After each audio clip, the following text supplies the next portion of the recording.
Golpe de autoridad en el Caribe. San Martín silenció el estadio Antonio Trinidad tras vencer 3-0 a la selección de Bonaire, que no logró encontrar el rumbo.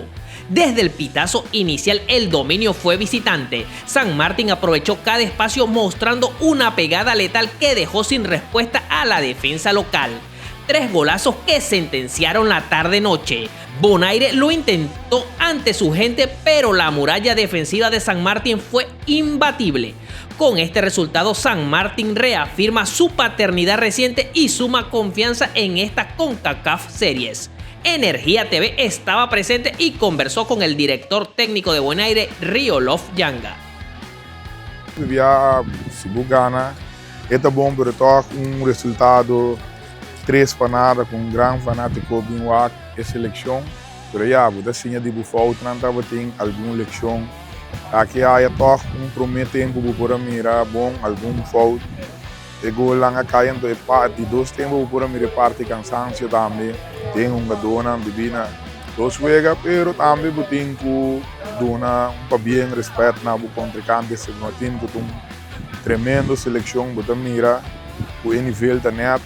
Tique mais para Bonaire, pero não estava a seguir atrás. Estava da 2 juega, da bom que tinha série na que para mira aqui que butim, para seguir adaptar dentro tempo para qual buta é Nation League, da setembro, outubro, penang buta minhom para seguro que tem para do novo que para mira, então agora que tá bom para vai evaluar depois do staff o FFB também conosco que seguir com a seleção, para mira que seguir busca um jogador off da conta preparado, so problema também que nós temos, nós não temos ainda na Holanda que mira jogador não para nós, do vou pedir agora para buscar jogador da riba rock, não vou ver se jogador está selecionado, por aí chega dentro trem, para mira, então esse aí tá tudo ponto não chiquito conjuntamente com o FFB, nós lo temos que bailar para nós que chega, pero toque satisfeito que partidos. Se correto, ondanke na público no resultado não vai de maneira nós